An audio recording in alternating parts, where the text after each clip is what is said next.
you had one issue, which was the PhD issue. You approached it and you engaged with it. Poorly. Poorly? Oh. Yeah, very sloppily. Most of the controversy is because of how I responded to the criticism. Oh, I see. So I didn't take it really seriously because the individual criticizing me makes a living off of criticizing me. I was probably like his 8th or 9th video. The videos that he does about me do like 10 or 20 times better than the video does about anything else. Yeah. And so he's kind of just doing his job. And so this is a person that is just seems not like me or whatever, and does not argue in good faith. He does a good job rhetorically appearing to argue in good faith, but that's not the reality of the situation. And so initially I didn't want to engage with the criticism because there's like a trillion people that argue against me in bad faith.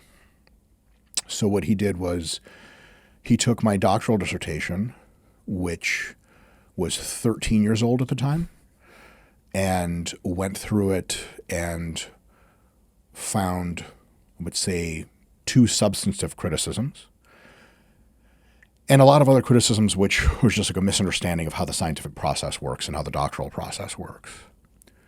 So the substantive criticisms were a substantial amount of spelling and grammatical errors.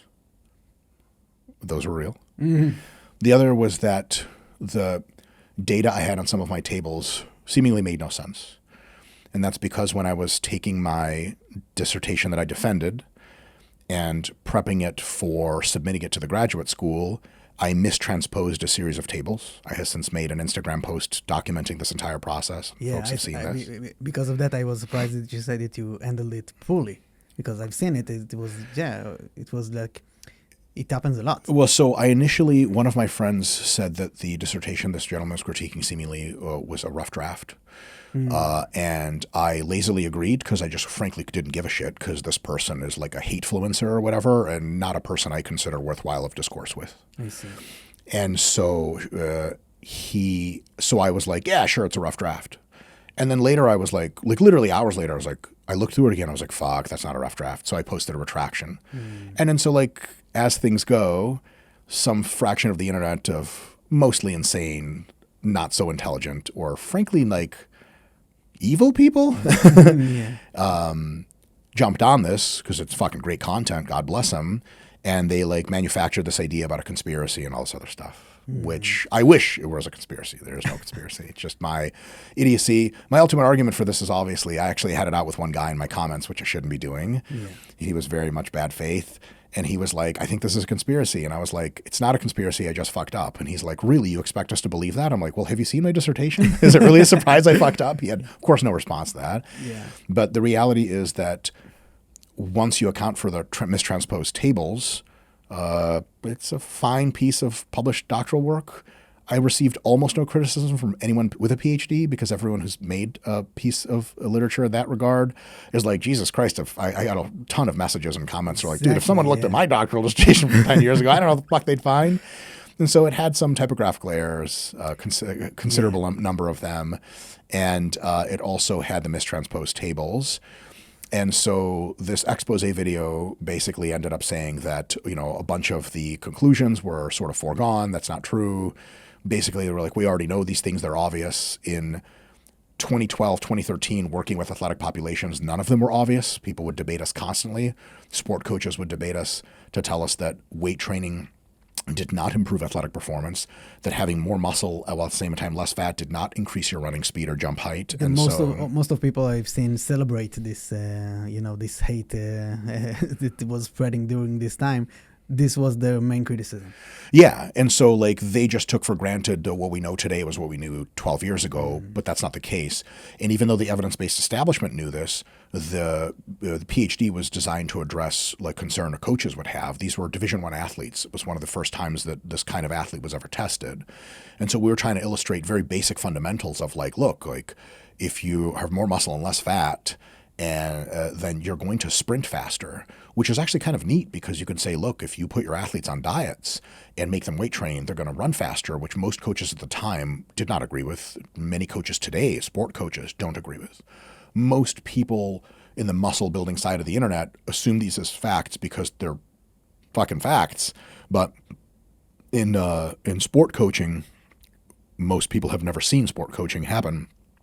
At least 10 years ago, 12 years ago, it was some dark times. Yeah. And before that, much worse, to where people would tell you, like, weightlifting makes you slower, it's a waste of time, it gets athletes hurt, and all that's just fucking wrong.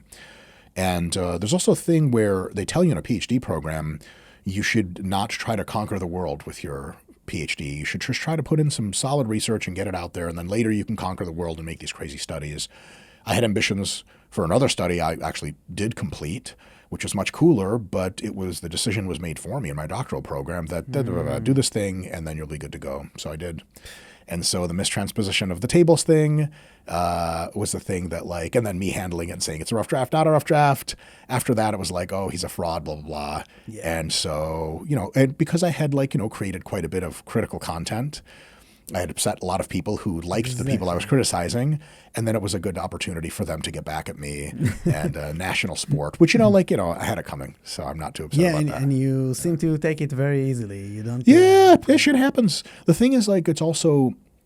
There's a really big difference between how people conduct themselves online and how they conduct themselves in person. Of course. I've had one person ever say something rude to me, ever, about anything related to my online persona. And after he said it, he summarily physically ran away as soon as he said it, which was strange. Everyone else is super nice, super chill, or just shuts the fuck up. So online, people conduct themselves very differently. If you're just not used to the online world, I grew up more or less with the online world, so I'm used to people being completely different online than offline. And if you're not used to it, you can have a real bad time. Also, content is content. So when people make hate content of me, it's not actually directed towards me or at me. It's directed towards and at their audience. And so I just don't consume it. I don't read very many comments. I'd like to be in a world where I could read comments, but the vast majority of people... let me take that back. The significant but substantial minority of people that comment, they're behind faceless private profiles. They're trolls and cowards. And these aren't people in the real world who will even look you in the eye when you see them. Yeah. And so many of them are actual bots.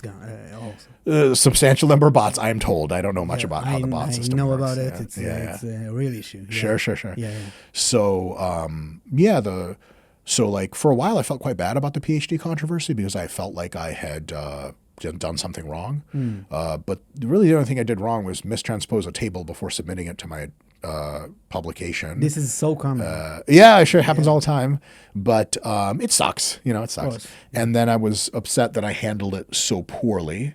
But shit happens. I'm not. I never claimed to be flawless or know everything. And then the rest of it's just people who would use anything else to detract from me. And God bless them, you got to talk that shit somehow. There's many things that can be used to detract against me. I'm unfortunate looking. I'm short. I have a gigantic gut. I got plastic surgery. You can keep going down the list. And so because I have been, I'm not personally critical towards anyone on the internet. It's a bit different. But when you don't have a lot of substantive critiques, you go right to personal shit. And you get a lot of haters. I get plenty of hate for being Jewish. That's really? A new thing for me. Oh, tons, fuckloads of anti-Semitism all the fucking time. Yeah, all the time.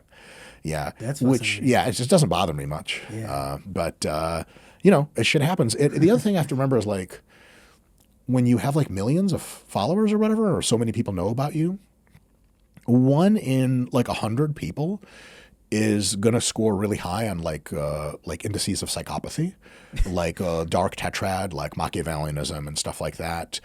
And they're really just like, they're not nice people. They're pretty bad people. Yeah. And, 1 out of 100, if you have 100 friends, is like, one fucking asshole person who hates you. When you have like 5 million friends, quote unquote, whoa, holy shit. That's like hundreds of people, if not thousands, that will like really, really like work really hard to try to bring you down, which again is like, I can't possibly take personally because also none of these people know me personally. Like if you know me personally and we have beef, respect. But especially I just really don't get pissed off at people. There's like lots of YouTubers that will like take my personal drama and make videos out of it.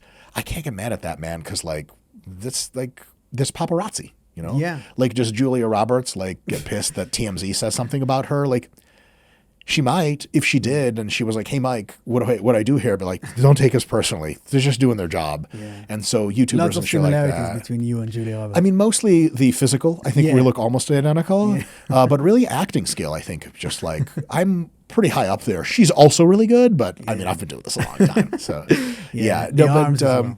I will say like one thing that is strange. I wasn't ready for is like I never wanted to be famous.